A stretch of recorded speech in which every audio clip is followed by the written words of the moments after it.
Et nous nous retrouvons donc pour la causerie matinale. Aujourd'hui, mardi 1er juin 2021, le Bénin célèbre la 36e journée nationale de l'arbre. Depuis donc ce 1er juin 1985, attention, depuis ce 1er juin 1985, quel comportement avons-nous au cours de cette journée ou vis-à-vis de cette journée, au-delà de tout ce que nous observons comme show que nous faisons? Oui, vous devez mettre des plans sous terre, des espèces en voie de disparition, dû au fait du comportement humain, voilà.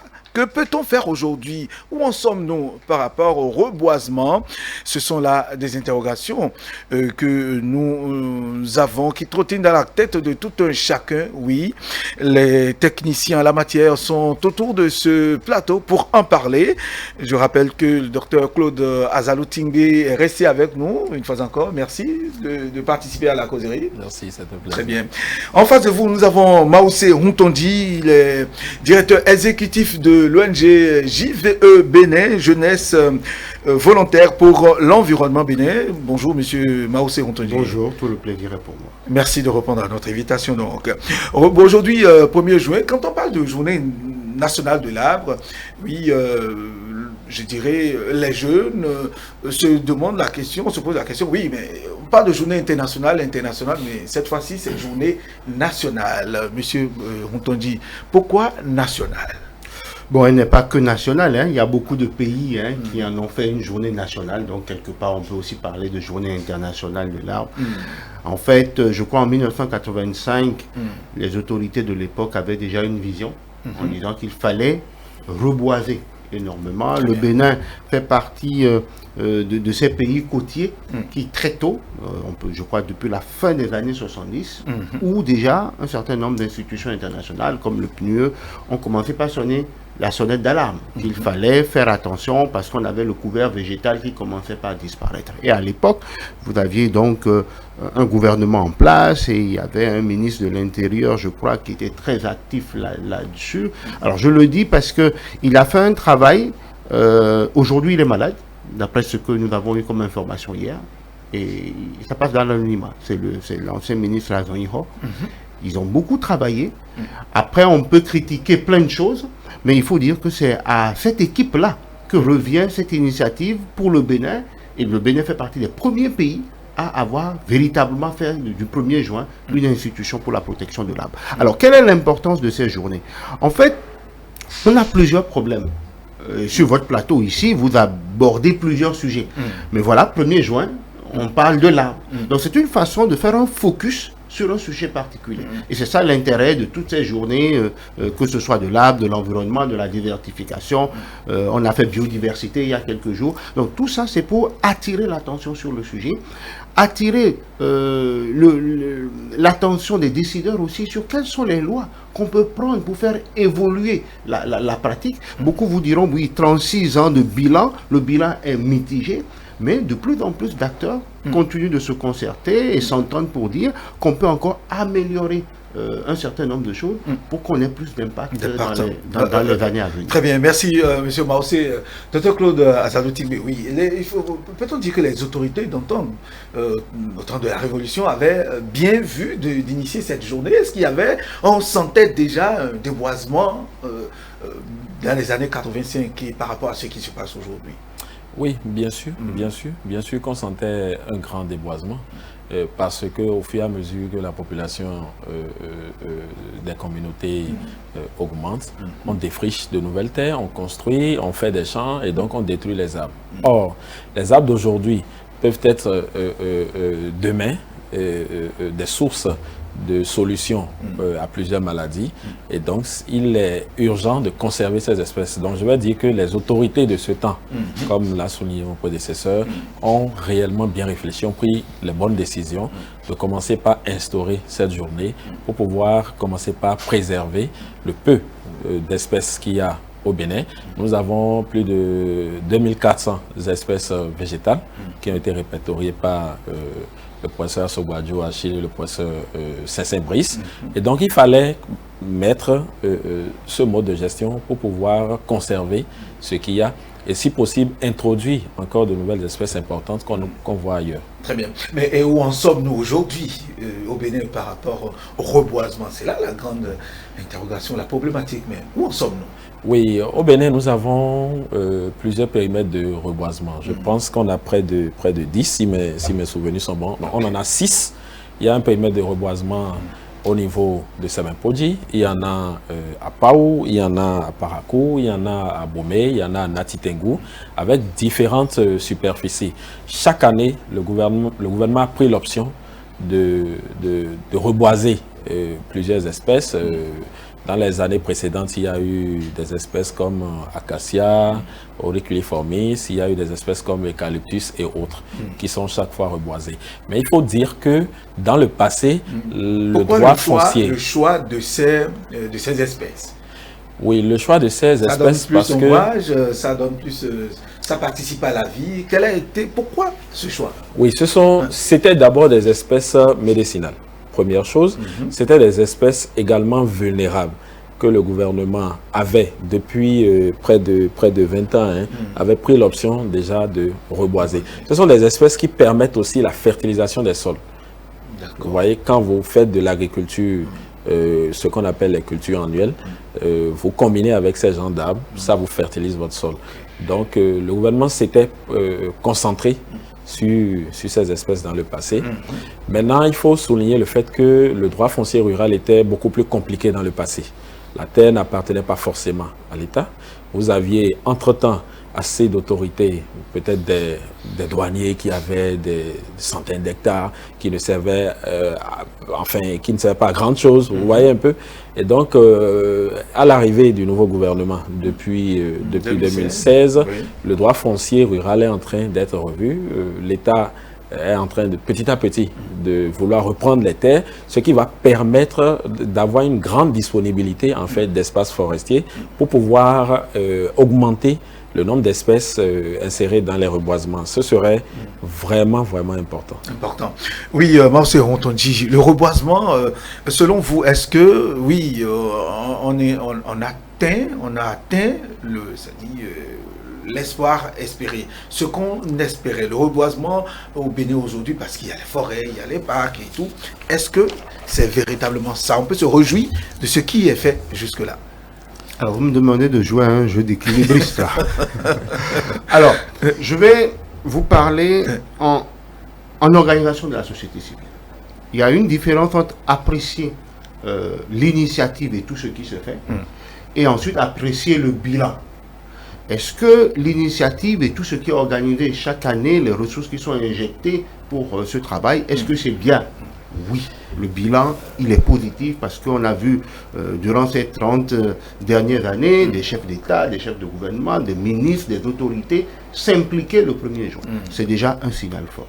Mais quant à ce qui concerne le bilan, combien d'arbres aujourd'hui sont plantés depuis 1985? Le chiffre varie d'un doyen à un autre. Ça veut dire que scientifiquement, on n'a pas pu faire un répertoire précis de ce qui a été fait.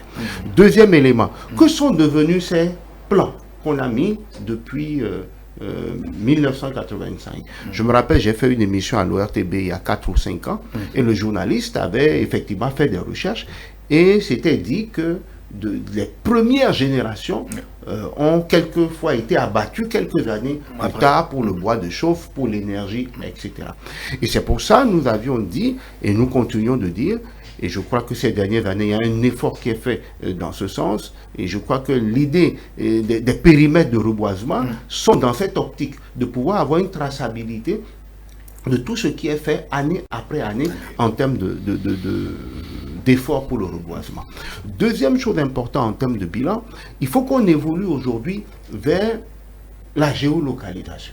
C'est-à-dire que aujourd'hui, avec la technologie qui existe, depuis ce plateau, on doit pouvoir être capable de savoir, avec des petites puces électroniques, quels sont les plans qui ont été mis et qu'est-ce que ça représente. Ce qui permet qu'on peut, in fine, au bout de quelques années, tenir à la justesse près le nombre de plants, qu'est-ce qui est en train de mourir, qu'est-ce qui n'a pas pu être arrosé à un moment donné, parce que c'est ça aussi le problème. Le 1er juin, on met en terre, mais il n'y a pas une organisation derrière pour entretenir, et un plant qui n'est pas entretenu, naturellement, ça pose problème, ça ne va pas vivre. Encore que dans les milieux ruraux où l'être humain n'est pas encore passé par là, bon, la plante se débrouille pour vivre. Entre les saisons de pluie, entre un certain nombre d'espèces de la biodiversité qui sont créées même pour pouvoir entretenir les plantes. Mais quand nous prenons dans les centres urbains, s'il n'y a pas un entretien, vous avez les animaux de compagnie en divagation qui s'en occupent, vous avez même l'incivisme qui passe par là. Moi, j'ai souvent été un peu effaré dans notre pays où vous avez un très bel arbre à un carrefour, à l'angle ou au portail de quelqu'un. Un matin, pour X raisons, et la raison souvent qui me fait rigoler, on dit il y a un sorcier dedans et on va mettre, on va décapiter l'arbre et on est content et on a le soleil qui nous frappe. Alors c'est cette culture et cette éducation vers laquelle il va. C'est pourquoi nos organisations de la société civile nous disons, tant que l'État va insérer des ressources pour reboiser, mais que derrière, on n'insère pas dans les curricula de formation l'éducation à la protection de l'environnement et notamment la protection de l'arbre, on serait en train d'être dans une queue de serpent où avec la tête on évolue, mais c'est pour se mordre par là. Ah d'accord. Très bien. Docteur Claude Toubiasalou, oui, votre avis sur... Oui, ce qu'il a dit est très important. C'est très important. Et ça me rappelle quelque chose que j'avais dit plusieurs fois sur les plateaux, l'insertion des cours de civisme et de morale. Il faut que ça se fasse, en réalité. Il faut. Nous avons la chance d'avoir un nouveau gouvernement. On remercie le chef de l'État actuel, M. Patrice Talon, qui veille déjà à changer les curricula pour pouvoir répondre aux exigences du terrain. Et on réinsiste à nouveau sur l'insertion de ces cours de civisme et de morale. Ça va permettre d'insérer les cours d'éducation environnementale. On en a besoin. Vous voyez, dans les forêts, quand quelqu'un est de mauvaise humeur, il allume une allumette et puis il brûle. C'est souvent ce qui se passe. Ou bien, vous voyez les transhumants, les éleveurs qui quittent un endroit pour un autre, ils font passer leurs bovins, leurs animaux qui mangent les plantes, qui mangent les feuilles et tout, et qui piétinent même certains petits plants qui ont été mis en terre. Vous voyez? Donc, il faut mettre assez de mesures. Aujourd'hui, on plante beaucoup d'arbres, on l'a aussi fait, on va le faire encore tout à l'heure dans notre ONG, mais il faut suivre parce qu'il y a assez de contraintes au niveau du milieu naturel qui stressent les plantes. Il y a assez de contraintes. Vous avez par exemple les ravageurs, vous avez par exemple les variations climatiques, la pluie ne peut ne plus tomber comme cela était prévu. Donc, il faut chaque fois être là, veiller et enlever aussi ce qu'on appelle l'adventisme. Bon, nous, en foresterie, on ne parle pas de mauvaises herbes. Il n'y a pas de mauvaises herbes qui existent. Ce sont des adventistes qui poussent et qui font la concurrence au niveau du système racinaire des plantes. Et donc, il faut chaque fois passer pour pouvoir enlever ces adventistes, pour permettre aux jeunes plants de pouvoir correctement grandir. Donc, mais en enlevant ces adventistes, là, vous détruisez aussi... Est-ce que vous ne détruisez pas la flore? Parce que ces adventistes, peut-être, il y a des serpents qui poussent naturellement. Bon, vous savez, dans les périmètres de reboisement, comme l'intention est focalisée sur l'espèce forestière, il faut... dans la croissance juvénile des plantes, il faut enlever ces adventistes pour éviter la compétition. Quand l'arbre commence par, le jeune plant commence par grandir et commence par avoir un peu plus de force, on peut laisser un peu les adventistes. Là, la concurrence n'est plus très rude. Sinon, très tôt, ces arbres meurent. Très bien. Je reste avec vous pour vous demander, parce qu'il y en a qui, quand on parle de forêt, de parc, quelle différence y a-t-il? Parce que là, il y a question de reboisement aussi. Oui. Au Bénin, nous avons plusieurs formations végétales. Il y a plusieurs types de forêts. Il y a les forêts boisées, les forêts denses, les forêts humides, etc. Tout ça, c'est selon les caractéristiques agroclimatiques de chaque formation végétale. Vous voyez un peu. Quand on parle de forêt, la FAO a parlé de certaines caractéristiques. Il faut qu'au minimum, il faut que cette formation végétale soit localisée sur minimum 0,5 hectares d'abord, avec des arbres ayant au minimum 5 mètres à l'âge de maturation. Vous voyez un peu. Et avec une couverture végétale de 10% au minimum, si mes souvenirs sont bons. Et donc, la forêt est destinée, en réalité, dans son historicité, la forêt est une formation naturelle, une formation dans laquelle il y a des régénérations naturelles spontanées. Okay. Mais au niveau des parcs, ce sont des périmètres de reboisement, ce sont des plantes qui ont été insérées en réalité. Mais nous avons plusieurs réserves, nous avons plusieurs aires protégées. D'accord? Dans les aires protégées, nous avons les parcs à faune, comme on a Pendjari, W et autres. Nous avons les forêts classées, nous avons les périmètres de reboisement, nous avons les forêts sacrées et autres. Donc, c'est un peu la différence. Donc, les forêts viennent spontanément et on les classe pour pouvoir les délimiter, pour pouvoir les protéger, pour pouvoir assurer une gestion saine, compter le nombre d'espèces végétales, le nombre d'espèces animales, voir l'écologie entre les espèces, qu'est-ce qui manque, qu'est-ce qu'il faut réintroduire chaque fois pour maintenir la biodiversité, l'écosystème en bonne santé. Oui, monsieur on dit, vous l'avez évoqué tantôt, il y a des espèces en voie de disparition, c'est suffisamment dangereux et grave. Alors, certainement, vous avez répertorié ces espèces-là et peut-être vous avez aussi des solutions pour les conserver, pour les entretenir, pourquoi pas. Oui, je crois que le docteur tout à l'heure a parlé d'un certain nombre d'actions à mener. Parce qu'il a donné la définition et ses caractéristiques. Et il apporte un peu de l'eau à mon moulin, c'est-à-dire que pour avoir une forêt, il a parlé d'un demi-hectare. Dans 1 hectare, nous avons 16 lots. Donc vous comprenez que c'est à peu près 8 lots, 8 carrés, qui font une forêt. Alors je me pose la question, vous et moi, là, si on commence par chercher avec téléspectateurs, les gens ont déjà eux seuls plus de 8 carrés à Cotonou et environ. Ça veut dire que c'est de l'espace, quelquefois qui est vide, qui aurait pu servir à la reforestation. C'est pour ça l'intérêt du foncier, où chacun peut-être a des espaces, c'est du privé, vous ne pouvez pas aller reboiser. Aujourd'hui, je me rappelle, moi cette année, je n'ai pas organisé de reboisement, mais quelquefois vous écrivez à la mairie, trouvez-nous un espace où on peut mettre les plants, parce qu'on a passé toute une année à faire des pépinières. Ils vous disent qu'on n'a pas d'espace. Dans certaines communes. Parce que c'est pas qu'il n'y a pas d'espace, c'est privé. Le gars, il a 100 hectares, titre foncier. Vous ne pouvez pas venir mettre des plants dessus. Et ça, c'est la réalité vers laquelle il faut aller. Donc, pour pouvoir sauver ces espèces dont nous parlons, il faudrait qu'on réfléchisse déjà à travers nos communes, à travers les réformes des lois, récupérer les terres qui ne sont pas utiles ou qui ne sont pas utilisées, plus ou moins. Et là, on peut commencer par reboiser de façon utile. Dans les villes, et moi c'est là où je voudrais m'accentuer, à Cotonou, vous n'avez pas, en tout cas à ma connaissance, d'espace de forêt à Cotonou. Alors que vous avez des espaces qui s'y prêtent bien autour d'un certain nombre de bas-fonds. Lesquels, par exemple, si vous allez à Fifadi, par exemple, vous allez à Fifadi, par exemple, nous avons découvert la semaine passée que c'est une zone protégée Ramsar. Parce que ça fait partie du grand bassin du Nokwe et de l'Ouémé, et qui est donc protégé. Et ça veut dire que c'est des espaces aujourd'hui où les gens continuent, en tout cas moins maintenant, ces dernières années, mais de combler avec de la matière pour pouvoir habiter. Vous avez des endroits où les gens même ont construit. Alors je ne veux pas citer des zones spécifiques, mais baladez-vous un peu dans Cotonou. Vous regardez, vous vous dites, comment lui il est en train de construire là? Allez-y lui demander. Quelquefois il a les papiers pour s'installer effectivement là. Mais c'est des zones où on peut effectivement dégager peut-être l'habitation humaine et replanter parce que vous avez tout le temps de l'eau. Et les plantes ont besoin d'eau. Vous avez des zones qui sont dans des formes de bassins. C'est-à-dire, vous vous installez là, vous aurez toujours de l'inondation.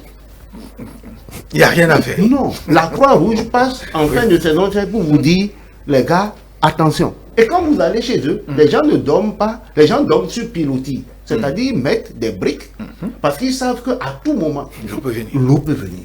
Est-ce qu'on va continuer d'habiter dans ces zones alors que c'est des zones peut-être qui peuvent être propices à des forêts? Les gens vont nous dire, mais qu'est-ce qu'ils racontent? À Cotonou, on va avoir des forêts.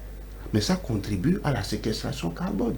Cotonou est l'une des villes les plus polluées au Bénin de par, effectivement, l'activité humaine que nous avons. Donc, recréer des forêts en ville n'est pas mauvais. Je vais terminer sur ce sujet pour dire que dans certaines capitales africaines, vous avez effectivement des forêts en ville. Mais pour pouvoir réussir ça, il y a un binôme. Il faut qu'on trouve les espaces, il faut qu'on les organise, il faut qu'on les reboise. Mais s'il n'y a pas l'éducation à protéger ces plants, vous avez même créé des forêts un peu partout. D'ailleurs, les forêts classées, les forêts protégées, les forêts sacralisées, comme vous avez dit, les gens ont toujours des velléités à y aller. Alors, les nouveaux qu'on va créer, si les gens ne sont pas éduqués, ils iront. Moi, je crois que c'est très beau qu'on sorte du travail à Cotonou à 17h, en allant à la maison, on s'arrête quelque part, on prend de l'oxygène, on déstresse et on retourne. C'est le rêve qu'on a pour notre capitale. Oui, Dr Tigouazalo, probablement pratiquement la même question, des espèces en voie de disparition. Vous en avez d'ailleurs, vous nous en avez amené sur le plateau, ce que vous avez amené là. Mais c'est tout un problème et il faut réfléchir à cela. Oui, il faut réfléchir à cela. Il faut dire que dans la science, les chercheurs réellement réfléchissent à cela. Réfléchissent réellement à cela. Il y a assez d'espèces vulnérables déjà au Bénin qui sont sur la liste de l'IUCN. Il faudrait maintenant qu'il y ait une plus grande synergie entre la politique et la science pour pouvoir axer correctement les plans de reboisement sur ces espèces. On en a besoin. Vous voyez, le Aroé qui est ici, Garcinia cola, est une espèce vulnérable, marginalisée au Bénin, mais le pouvoir économique que cette espèce a est énorme. Le jour où le Bénin va décider de faire une filière Aroé, vous allez voir l'impact positif que ça aura sur l'économie. Et là, vous donnez déjà des idées à certains opérateurs économiques. Bien sûr, parce que j'ai fait des études là-dessus. Oui. Je connais le pouvoir économique de cette espèce.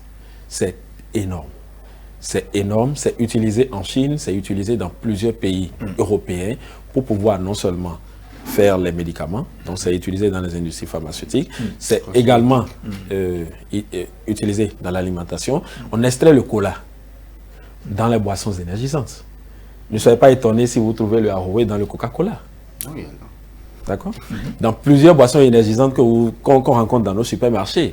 Et c'est une espèce qui grandit dans les milieux tropicaux, dans nos milieux. Et les gars, les Européens, les Asiatiques arrivent à venir payer cette espèce, ces graines, au niveau des autres pays africains, comme le Cameroun. Le Cameroun est un grand producteur de Aroé. Pour le moment, c'est le Bénin qui est un peu en arrière. Le Bénin n'a pas encore réellement pris conscience de l'importance de la chose. Donc, ces Européens viennent prendre cette espèce, prendre les graines pour transformer en produits et viennent nous vendre ça à nouveau. Donc, il y a urgence sur les espèces vulnérables. Vous avez aussi Afzelia africana, qui est une espèce vulnérable. Au niveau des autres espèces vulnérables, il y a un problème de régénération, en réalité. On appelle ça les espèces récalcitrantes. Il y a un problème de germination que, par exemple, l'Afzelia africana a. Aujourd'hui, dans la science, nous avons quand même la potentialité de lever la dormance de ces graines. En plus de la foresterie, il y a la biotechnologie végétale et forestière. Je profite pour saluer mon père scientifique dans ce domaine, le professeur Ranzo Corneille, qui fait énormément de travaux dans ce sens. Et donc, si le gouvernement pouvait investir davantage dans ces sciences, la biotechnologie forestière et la foresterie, nous allons lever la dormance de plusieurs espèces vulnérables et les faire pousser. Nous l'avons fait, par exemple, pour le Aroé, ce qui était étonnant dans le passé, pourquoi pas pour les autres espèces. Donc il faudrait que le financement à la recherche puisse s'agrandir, principalement sur ces espèces, pour que nous puissions avoir la possibilité de reboiser facilement ces espèces, qui sont réellement des espèces qui vont nous donner assez d'argent. La Afzelia africana, c'est un très bon madrier. Et si on a des hectares de cette espèce aujourd'hui, on les plante aujourd'hui, d'ici 20 ans, ça va accroître l'économie. Oui, merci. Votre conclusion en 30 secondes pour sortir de ce plateau, parce que nous avons moins de 5 minutes. D'accord, merci. Ma conclusion, c'est que la population... Certainement pour répondre à cette problématique reboisement, où en sommes-nous pour celui qui vient peut-être de nous capter, qu'est-ce qu'il peut retenir? Qu'est-ce qu'on peut dire? Oui, il faut retenir qu'il faut planter les arbres chaque jour. Il faut respecter les chaque arbres. jour. Il ne faut pas attendre le 1er juin. Il faut pas attendre le 1er juin. Il faut planter chaque jour, compte tenu de l'importance que cela a. Et il faut veiller à les protéger. Nos populations ne savent pas, donc c'est ce qu'il faut retenir. Je vais finir mes propos en saluant mes deux autres pères scientifiques dans ce domaine, le professeur Brice Sensei, qui est mon grand-père scientifique, et mon autre père scientifique, le professeur Achila Sogbajo, très éminent, très excellent. Merci à eux tous, et merci à tous les téléspectateurs qui nous ont suivis. Très bien. Maoussé Rontonji, alors je vais qu'est-ce qu'il faut terminer en trois choses. Le maire de Cotonou a envoyé sur les réseaux, sur les médias, un message très fort. Et ce message dit que la ville de Cotonou a choisi 2 espèces pour un certain nombre de raisons scientifiques, mais surtout de protection, parce que ça contribue médicinalement, etc. Il faut lire cela. Nous souhaitons que l'État pense à une législation pour que quand on plante quelque chose à votre porte, que vous en soyez le responsable et que vous l'entreteniez. Surtout avec ce que nous observons à Swatage. Ils sont en train de mettre des plans. Et j'ai aimé la nouvelle technique. Parce qu'avant, on mettait des plans de la taille de ce que mon collègue a amené là. Et au bout de quelques jours, ça disparaît. Mais maintenant, ils mettent des plans d'un certain âge. Et c'est intéressant. Mais il faut les entretenir. Deuxième chose que j'aimerais partager ici, où est-ce que nous en sommes? Nous avons fait beaucoup de choses positives, mais nous voulons que ça s'organise encore mieux et qu'on aille vers la science pour pouvoir répertorier ce qui est mis en terre. La dernière chose, je ne sais pas, mais c'est vous qui êtes les scientifiques. Il y a beaucoup de plantes aujourd'hui qui ne sont peut-être d'aucun intérêt pour les populations. Alors, je suis en train de me poser... La population estime que c'est d'aucun intérêt. Vous qui avez fait les recherches, vous voyez l'intérêt. Mais eux, là, ils n'en voient pas d'intérêt, à part les problèmes dont je parlais tout à l'heure. Alors, je me demande, est-ce qu'il ne faut pas aller vers le reboisement dans certaines zones avec des espèces fruitières? Vous avez les manguiers, vous avez les orangers, vous avez les avocatiers, des choses comme ça. En fait, on cherche une plante qui peut séquestrer. Alors, quand la personne sait que, bon, je protège parce qu'un manguier, j'aurai des mangues, peut-être les populations seront plus enclins à le faire. Moi, je suis né dans un pays comme le Sénégal, où le reboisement s'est fait à une époque donnée, essentiellement avec des arbres fruitiers, qui fait qu'à un moment donné, vous les avez. Ne pas toujours penser les espèces à vocation économique in fine, mais aussi ceux qui produisent des fruits. Et je pense qu'en combinant tout ça, eh bien, on va pas vaincre, mais on va améliorer la question du reboisement. Merci à vous, Maoussé Rontonji. Je rappelle que vous êtes directeur exécutif de l'ONG JVE, Jeunesse Volontaire pour l'Environnement Bénin. Docteur Claude Tingbe-Azalou, universitaire chercheur. Merci de partager ce plateau très intéressant. On n'a pas envie de partir. Nous sommes